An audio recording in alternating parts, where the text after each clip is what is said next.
What's going on, everybody? It's your boy Zoe with No Days Off DFS here to bring that NBA slate breakdown for the big 11-game slate we got today on the dock. You guys already know what time it is. There's some money to be made. There's an NBA slate. You know we're going to break it down, try to find that value, and hopefully, not even hopefully, cash out. That's what we're going to do. We're going to cash out. It's not even about the hopeful. Last night, of course, 2-game slate, small slate. You had to have it just right. You had to have the right 4 Warriors, which were needed on the slate, which covered that in the breakdown. Said it is a small slate. We just got to figure out exactly where to get different, where to actually have the correct plays. And overall, if you faded Klay Thompson, you faded Andrew Wiggins, you played Chris Paul, you still played Pod even though he didn't start. You played Kuminga since he wasn't in the starting lineup, and you played Kevon Looney off the bench. You should have did pretty good. And Jimmy Butler, messed around, played some Nick Claxton, and you went ahead and you got that value and paid the best player on the slate, which was SGA. Then yeah, you did good. You cashed. Perfect lineup yesterday was only a 294. So of course, 2-game slate, low line to cash yesterday. So going back to a big slate today, wouldn't be surprised if it takes like a 398, 400 to cash on today's slate. So hopefully we can find that value that'll actually get us there. Last night, really good night on props. Went 6 of 9 on all the props. I covered college basketball, hockey, NFL, and of course the NBA.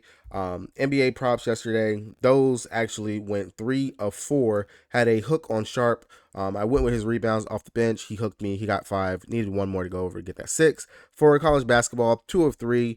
My boy Rode, no, it wasn't Road. It was Broom. My boy Broom, he hooked on his PRA that I had. Needed him for 26 PRA. He only got 25. So that really did kind of suck on that one. And then hockey, I don't even know why I still mess with hockey, but of course, my hockey play didn't hit. But NFL, complete sweep, of course, thanks to Mark Andrews. He got injured. Really sad about that. But Odell popped off. Of course, had a big game out there for him. So, all in all, not bad. You guys already know today is going to be Flex Friday. So, if you guys are looking for the player prop list, props, everything that I'll be putting out, my player pool, cores, cheat sheet, all that stuff, check the link down in the description below for the Dub Club. You guys can get that right there. And I will see you guys over there. All right. Starting out with the injury report, looking at it, we got some injury news, of course, to pay attention to. Big slate, so a lot of moving parts. Won't be surprised when a lot of stuff comes out when we get that afternoon injury update that a lot of the teams that normally do around 1 o'clock Eastern Standard Time. So some things should become a little bit clearer in regards to the picture of what we're going to be dealing with on today. So New York, Quentin Grimes and RJ Barrett, they're both questionable. We got update yesterday that RJ, he was going to be questionable with migraines. I'm not really too sure. A migraine that lasts for 3 days, but that's kind of heavy. Quentin Grimes, definitely just a little bit interested because if Grimes is going to be out, I would just imagine they start Hart. But if Barrett's already going to be out there, maybe we actually might see some Quigley get put into the starting lineup. So that'll definitely be interesting. We want to pay attention to that. For the Washington Wizards, no news really report for them.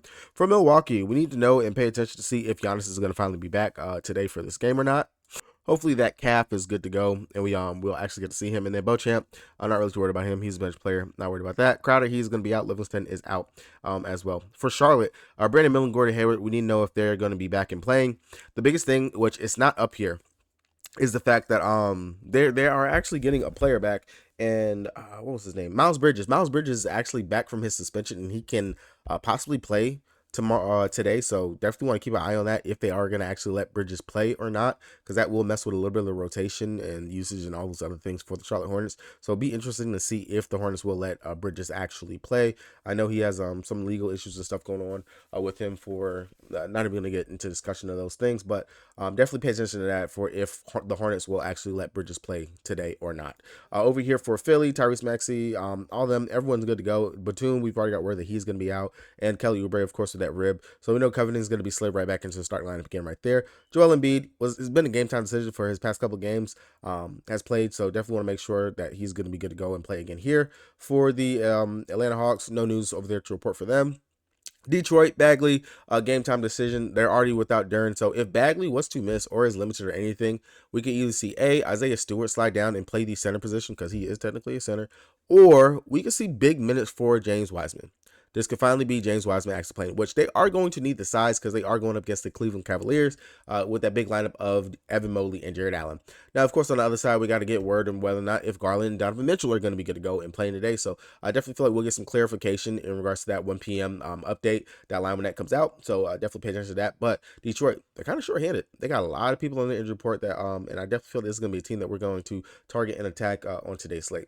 Over here for the Sacramento Kings, Lynn, Trey Lyles, not too worried about that. For San Antonio Spurs. Cutting Johnson, he's expected to play. Savivi, blah, blah, blah. He is expected to actually be back, be able to play. Vassell, we already know that he's going to be out. Trey Jones, I doubt that he's going to be playing today. So we more likely will see Branham back into the starting lineup. Or if they decide they want to shake it up like they did last slate and start Champagny, we could possibly see Champagny back into the starting lineup over here for the San Antonio Spurs. Over here for Boston, Jalen Brown, Kristaps Porzingis, they missed the last game that the Boston Celtics played, so definitely want to get word if they're going to actually be back today. I would expect them to more than likely play, but definitely keep your eye out on that because they are going up against the Raptors. Gary Trent, he's expected to finally be back for them. OG, he is doubtful to play. Koloko, he is out. For the Denver Nuggets, we already know that Jamal Murray is going to be out, so Reggie Jackson, of course, is going to be slid right back into that starting lineup. On the Pelicans side, Jose Alvarado, CJ McCollum, Trey Murphy, and Larry Nance Jr., all of them are out. So we will continue to see the Dyson Daniels, Brandon Ingram, Herb Jones, Zion Williamson, and Jonas Valanciunas in the starting lineup. Over here for the Orlando Magic, we already know that Markelle Fultz and Carter are going to be out for the Chicago Bulls. DeRozan, game time decision. We do need to get clarification if he's going to actually play or not, because that is going to mess with their starting lineup again. For the Lakers, of course, Anthony Davis, LeBron James are also on the injury report, but they normally do play, so definitely pay attention to that. Going up against the easy team that they should be able to beat, the Portland Trailblazers. Brogdon, he's already out. Scoot, Simons, they're all going to be out. And then coming down here to the Phoenix Suns, we already got word in regards to Beal trending in the correct direction to be able to actually play. So hopefully we do actually get to see this big three finally play today.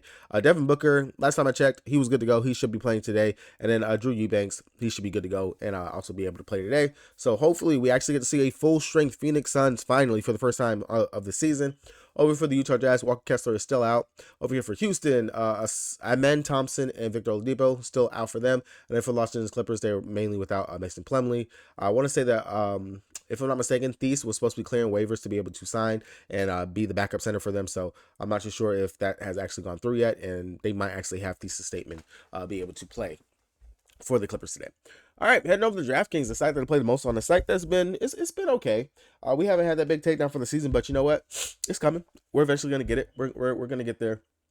Long season, lots of slate, so we got more than enough time to get there. Hopefully I don't sound too bad to you guys. Your boy is still under the weather, a little bit congested. Of course, you're gonna hear me sniffle every now and then, so I do apologize for that if you guys got headphones and you listen to this. So with that being said, yeah, join me over here on the King. Check for the positive match bonus. Let's get it. Starting with the New York Knicks over here on their side.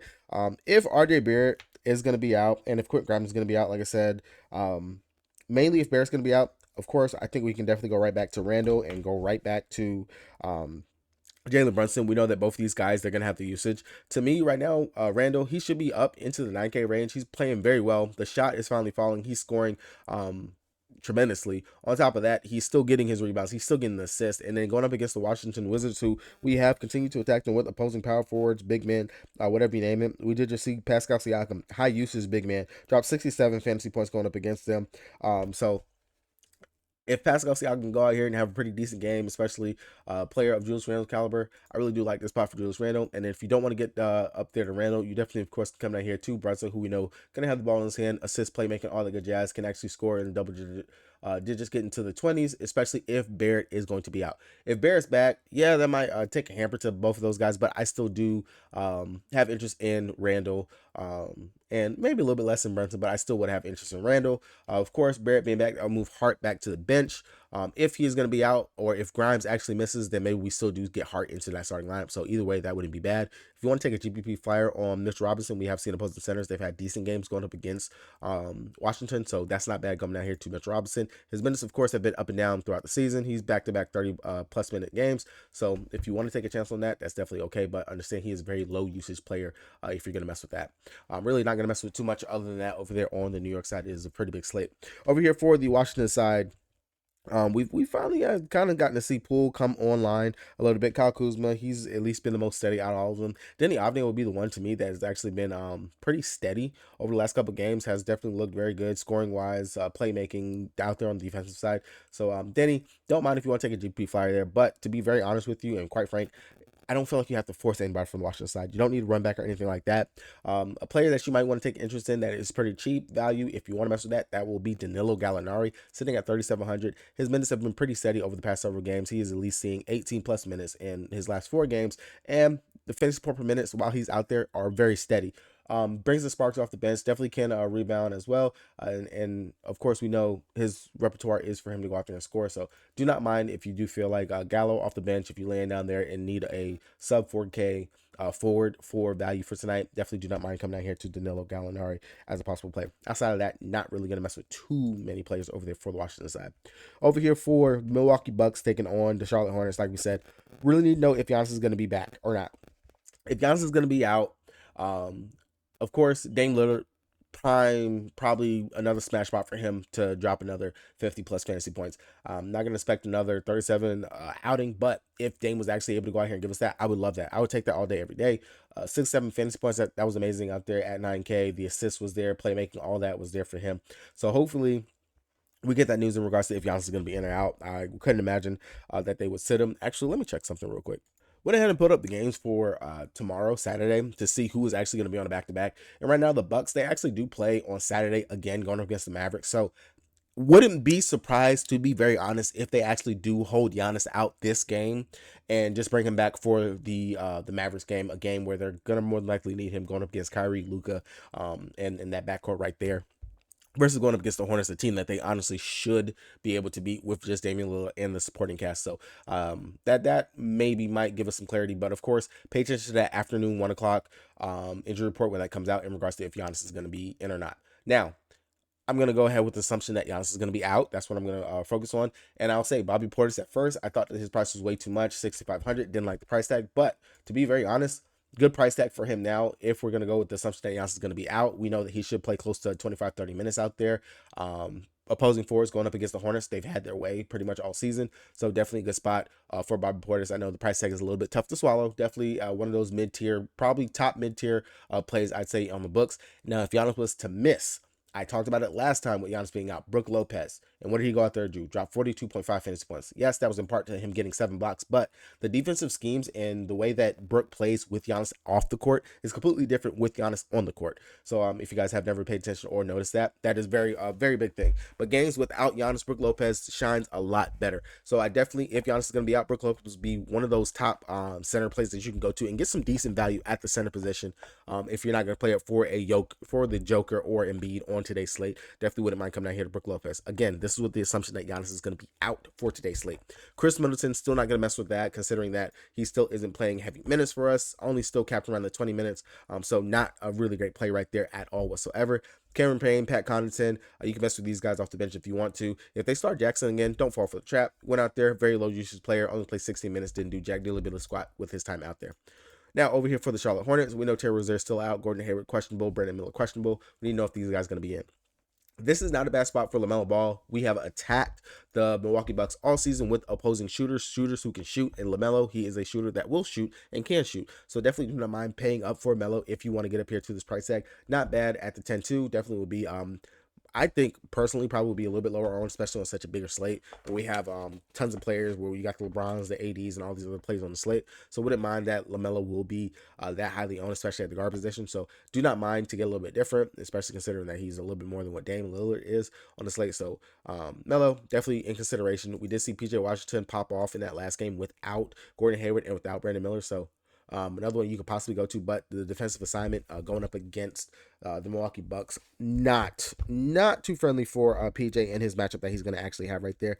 Outside of that, if Brandon Miller and all them miss, of course, Theo, he's going to actually be sent to the starting lineup. Not going to mess with him at all whatsoever. Really, there's no one else over here for the Hornets that I even want to mess with or take a chance on. There's no point in trying to shove or even worry about any of these guys.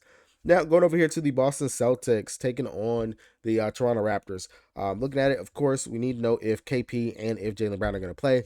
If they are out, then of course we already know that you're going to want to get one of the Celtics players, Andrew Holiday, Derek White, or Jason Tatum. Al Horford himself, he also is questionable. Let me see, do they play again tomorrow? No, they do not. So Horford, probable Raptors due to left big toe sprain. Oh man, he hurt his big toe.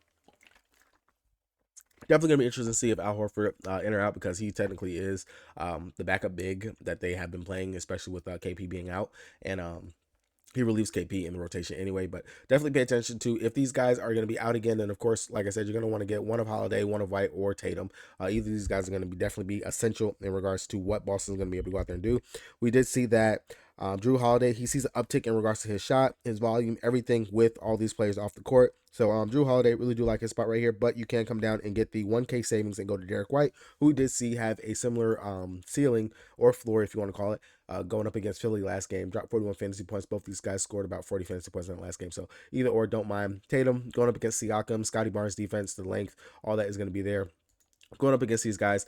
Last time played against them, 34 minutes, dropped 42.25 fantasy points. I will prefer going to one of the guards instead of just 10 him at 10-3, but definitely not a bad play. Outside of that, you can take a chance on Peyton Pritchard, hope that his shot will actually fall. He's been doing everything else out there on the court, but he just is not having the big scoring games like we know that he's actually capable of doing. The shot will eventually fall. It will be there. And if those players miss again, definitely worth a GPP look, especially at 3,900 on the slate. We'll definitely take a chance on that if you want to.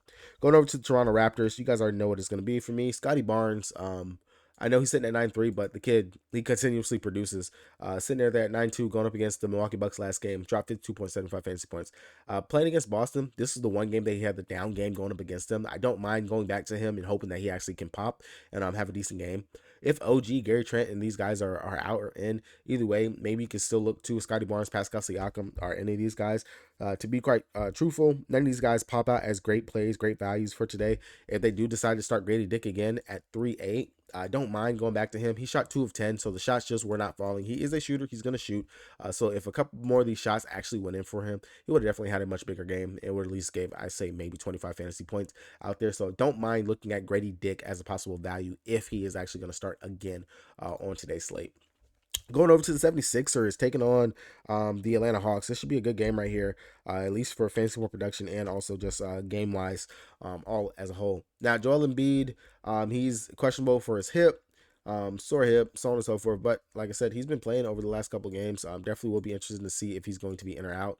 Played in that game going against Boston. Didn't look too bad out there. Dropped 42.75 fantasy points. So if they decide to hold him, which let me make sure, 76ers, they are not on a back-to-back or anything of the sort, so we should possibly see Joel Embiid play.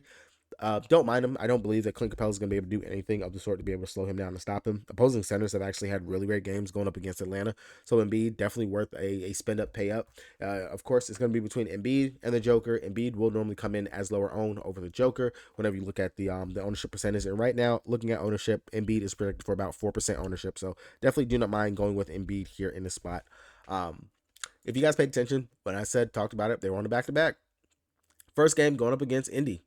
He went out there, played 16 minutes, only gave us 6.75 fantasy points. I said this will be when you go right back to him. Of course, played against Boston, 37 minutes, dropped 27.5 fantasy points, looked a completely different, better player out there. And it's going to be the same thing again today. We know he's going to start. He's going to go out there, opposing power forwards, they've done pretty decent going up against Atlanta. And if you're telling me that players like Julius Randle, Highsmith, Paolo Banchero, Jalen Williams, Zion Williamson, Kyle Kuzma, Towns can all go out here and have decent games. And I understand all those players have a different usage than what Robert Covington has. But if Rocco can go out here and do what he does in regards to the defensive stats, give me some rebounds, and can actually just knock down his shots whenever he's taking them. He missed all his threes. If he's actually able to get some of these threes to fall, he'll put up a pretty decent and productive game. So I don't mind going right back to Rocco as a value play over here. Outside of that, you already know Tyrese Maxey. If you can fit him, if you want to get to him, definitely is going to be a safe play. Opposing guards going up against Atlanta, that's been a thing pretty much so far this season. So definitely do not mind going to Maxey. Now over here on the other side for Atlanta, looking at them, really for me, it's just gonna be Jalen Johnson is the main guy that sticks out to me. You can mess with the Trae Young or the DeJounte Murray, either one of those guys. But as long as this guy's starting, I do like the production that he gives out there. He's a scoring threat. He could definitely play it on the defensive side as long as he keeps himself out of foul trouble. Not a bad play at all whatsoever. Not gonna mess with Clint Capella, DeAndre Hunter off the bench. You can mess with Sadiq Bey off the bench. Good usage, good minutes, sees at least 20 plus minutes a game. I definitely do not mind him as a value play at all whatsoever. And then between the guards, really not gonna mess with either one of these guys. But if I had to, I would go DeJounte Murray over Trae Young any day, just for, of course, the savings, but also the upside in regards to Murray can do everything that Trae Young can do, minus being a much better shooter. So don't mind that, but none of them are a must or a force. Coming over here for the Sacramento Kings, taking on the San Antonio Spurs. This should be, honestly, probably another domination for the Kings, just like what my Thunder did going up against them. Sabonis playing at an elite level, and he should honestly make Zach Collins his bitch, like straight up, point blank, period. Don't mind going down here to Sabonis. Don't mind coming down here to Fox. Either one of these guys, they're going to be able to pop off, have a really great game. I can see Fox. I definitely will see him being more owned. Right now, I'm looking at 10% ownership for Fox, over the 8% for Sabonis. So again, either one of these guys, not a bad play here in the spot position. Fast paced game going up against the Spurs. Rebounds will be there. Offensive putbacks, the scoring, all that. We know how they play. The only thing that we got to worry about is whether or not this game will be a blowout. Right now, looking at it, it is only a 8-point spread in favor of the Kings. So, of course, one of the higher totals. Definitely will want to get a piece from this game when you're looking at it. And at least we got this game early. It's a 7:30 game. I know the Kings are normally on later games whenever we look at it. But definitely Sabonis, Fox, both great, good plays. Kevin Huerter has looked amazing over his last couple games.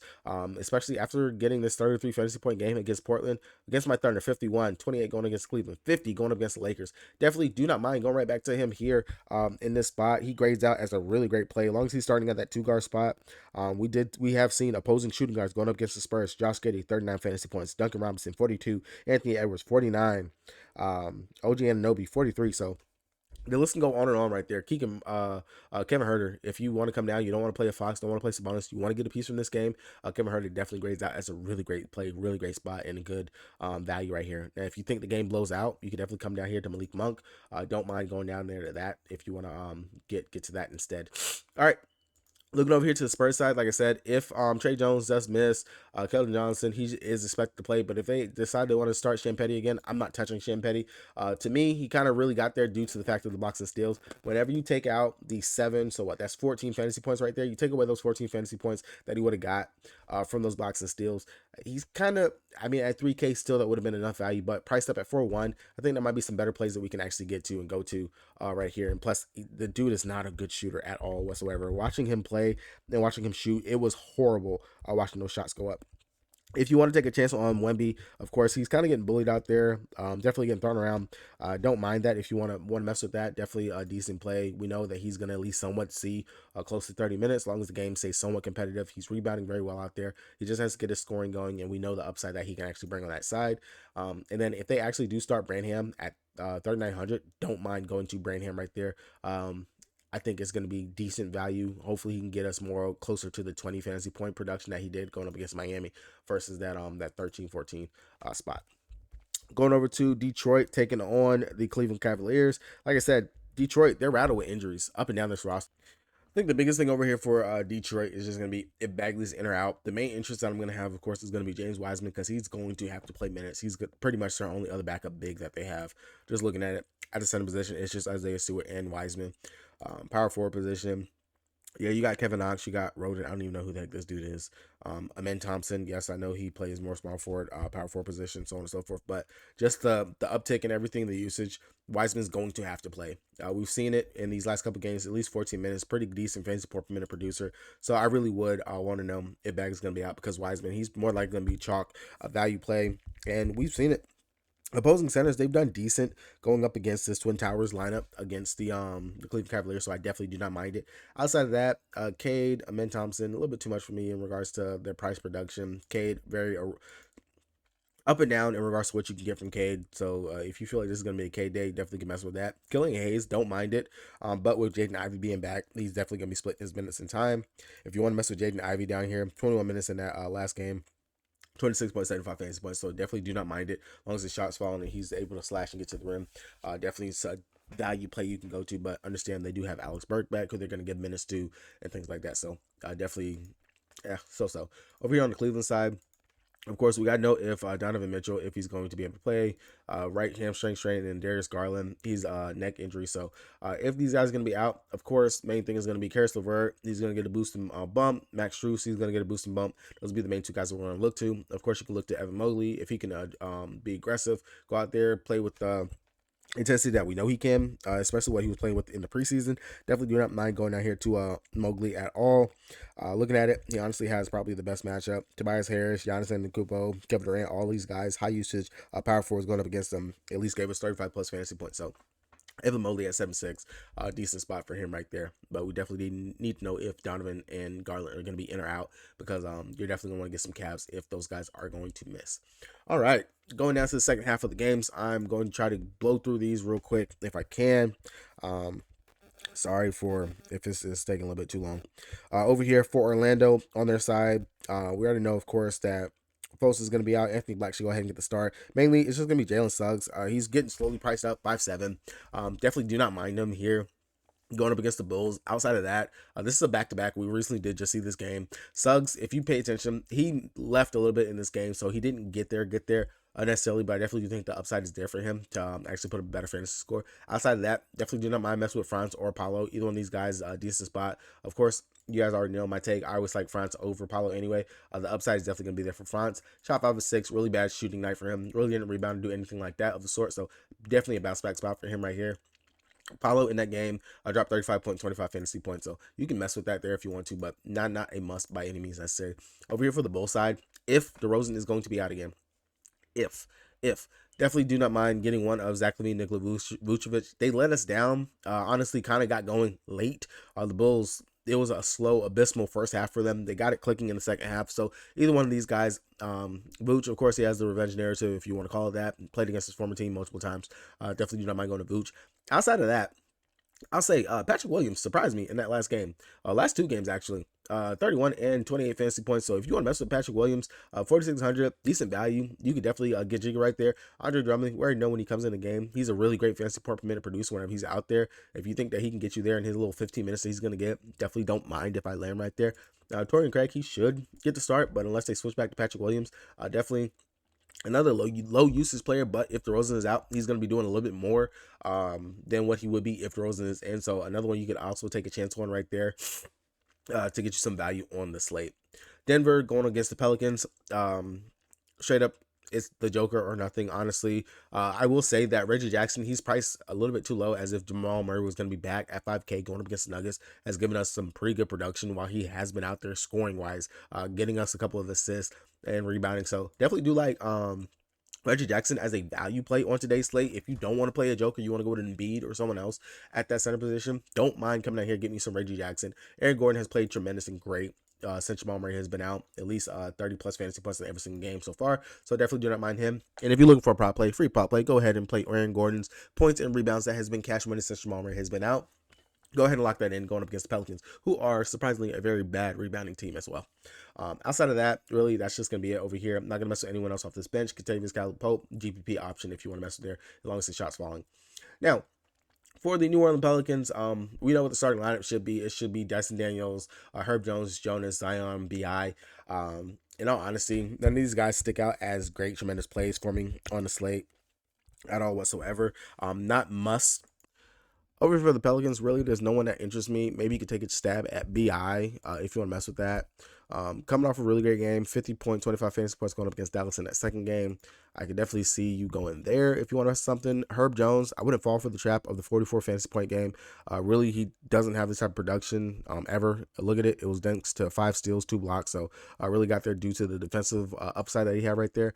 Not someone that I would necessarily have to go to. Don't mind going to Dyson Daniels. He is going to get that Reggie Jackson defense, and as you can see, he's been pretty productive in his time being in the starting lineup.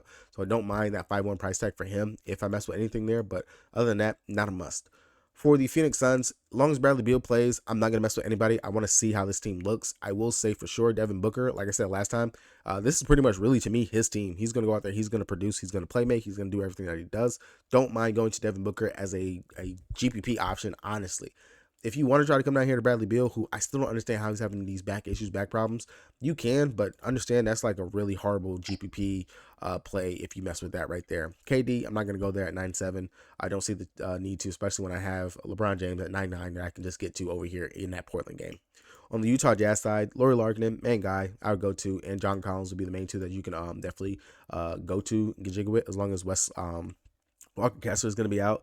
Keontae George, he still should technically get the start. He's been very productive over his last couple of games since he has been starting. So I don't mind going there. If you want to get there at that 5-4 price tag, that's going to be your mid-tier option plays right there for sure. And technically, since they are playing at home, I will be remiss if I didn't go ahead and tell you to go ahead and look at Jordan Clarkson, who has been playing tremendous over his last several games. Of course, that last game was against Portland, Memphis, and Indy. 40 plus fantasy plus on all three of those games. So you can take a stab there if you want to, but mainly it's going to be larger than Collins. And then if I had to, paying for a cheapish guard, I would look at Keontae George. Los Angeles Lakers taking on Portland. Need to know if AD Brown are going to be in. If they're both in, there's definitely some merit in playing a low owned Anthony Davis, who coming off a very bad game, 25.75 fantasy points. And what better spot to go ahead and drop another 60 plus burger than what you did going up against Portland the last time. Now, granted, I want to say that game was also without LeBron James. He did not play in that game. So keep that in mind whenever you're looking at that. But definitely don't mind going to a low owned Anthony Davis in a matchup that he literally should dominate right there. Outside of that, not going to mess too much there unless someone for these guys miss. If they were to miss, then of course we are going to look at the Cam Reddish, the Rui Hachimura, Austin Reeves, D'Angelo Russell. All those guys will be in contention and in play. And I will honestly just pay attention to who starts would be the main guy that I would actually target from that group right there. On the Portland side, not really interested in anybody over here on Portland. Jeremy Grant, DeAndre Ayton, both these guys, of course, are going to play the minutes they're going to play, but not too interested at all. Maybe you could take a flyer on a Shaden Sharp. Last game going up against them, only dropped 26.75 fantasy points. You can mess with that if you want to, but not too interested in anybody over here on Portland at all whatsoever. Last game of the night, Houston taking on the Clippers. This will be the game the Clippers finally win a game. I'm going to go ahead and put this out there. Clippers will win tonight going up against Houston. They will finally win a game. From this game, primarily Paul George, Kawhi Leonard, main two guys I would want to look to, because I really do feel like as long as they get it clicking and going, they're going to be the main guys that will actually go out there and give us the fantasy point production that we're looking for and that we need. There will be lower on, of course, late night hammer. No one's going to mess with the Clippers. They feel like it's just too much, especially for the fact that they got James Harden out here and it's messing with the mojo. Harden, he's looking much better. Finally kind of getting it clicking. Understand. And I agree with him in regards to what he said. He didn't have a preseason. He didn't have a training camp. So he's learning on the fly. And I give him credit. He is learning technically on the fly. So very true. One of the props that I know is out, 6.5 under on his assists. He has not hit that at all so far this season. So definitely don't mind taking the under on that. Ride it while it's still hot. Definitely a play that we can go to. Outside of that, Şengün, the Clippers, for some reason, they are a pretty shitty rebounding team. Şengün, as long as he goes out here, he plays within himself. Definitely could put up a pretty decent numbers out here going up against the Clippers. Don't mind going to Şengün. Outside of that, you can take a flyer on Dylan Brooks, who has played very good, honestly, for the season. And he's going to have the defensive assignment, of trying to guard Paul George. So keep that in mind. Jabari Smith, not going to mess with that right there. Really no interest there. Fred VanVleet, nah, I'm not going to go there either. And I'm not going to take a flyer on Russell Westbrook, not here on today's slate. So yeah, that's going to be it for today's breakdown. Hopefully I gave you guys a little bit of information that you guys can actually use. Hopefully you guys do, not even hopefully, you guys are going to cash out. We are going to get some money. We're going to see that green. With that being said, it's your boy Zoe. Peace.